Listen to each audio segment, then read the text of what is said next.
And we're now joining Alex Mooney, the congressman representing West Virginia's 2nd Congressional District.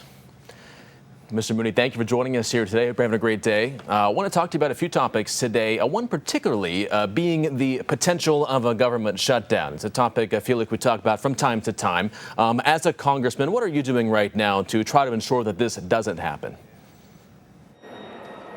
Well, we got to pass all the rest of our spending bills. We've passed most of them, and this happens every year, sometimes multiple times a year, because when we fail to pass our full one-year spending bills, we go to these temporary 1 or 2 month spending bills, which is a terrible way to run government. Nobody should do that. I'm completely opposed to doing that.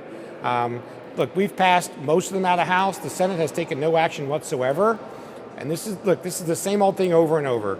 They're going to wait till September 30th in the brink of a government shutdown. And let me clarify, discretionary spending does not affect Social Security and Medicare and Medicaid. That's not affected at all. Those are mandatory programs. But if there is a pause in government funding, we should just pass our spending bills like we're supposed to, the 12 single subject spending bills. I've been pushing for that my 10 years in Congress. I'm going to continue to push for that. Are there any negotiables amongst this? We always see tends to be a partisan issue. I know Republicans are kind of split right now during this particular instance. What for you is a possible negotiable with this?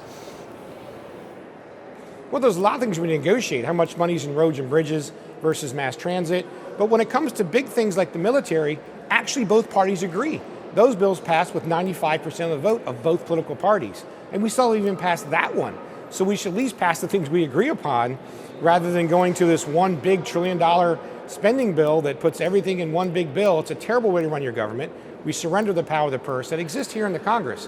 When I asked the voters of West Virginia to send me here, I promised them that I would look out for their interests. And that's done by the appropriations process in these spending bills to defend our coal industry, defend contractors, push for securing the border, secure elections. That's a big one in this particular bill that we were going to vote on this week and postponed it, which I'm disappointed that the Speaker did that, to be perfectly honest. I think we should have voted on that bill today. But we were going to put election security in that bill. I think we should pass that. And that's like a small thing, frankly. There's a lot more we should do than just one election security bill. But we have an election coming up, and people are concerned about the fairness of it all over, so we should make sure we have a free and a fair election. So do you think that this will be something that's resolved in the 11th hour, or do you see maybe some cause for concern? Oh, I see definitely cause for concerns.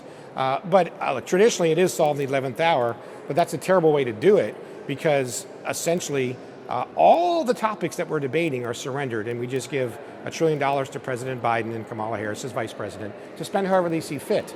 And that's not the reason people have a different political party, the Republicans in the House. They actually want us to fight for their values.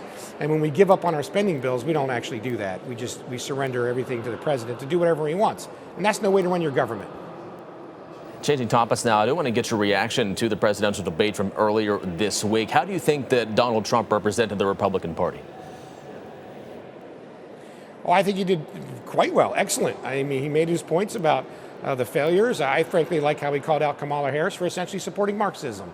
And this is a clear choice in this election between free market conservatives and freedom and those who believe government should make your decisions for you.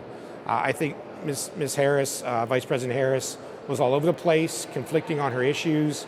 At one point, she supported a government take over the entire health care, no private insurance. Now she says she's for private insurance. So I'm not really sure you can believe what she says. She's taking different positions. But President Trump has been consistent in his views, and he's a conservative, and that's what we need for this country. All right, Alex, well, thank you so much for joining us today. We certainly appreciate it. You're welcome. Thanks for watching. Here's another video from Eyewitness News. And click here to subscribe to our channel to get the latest.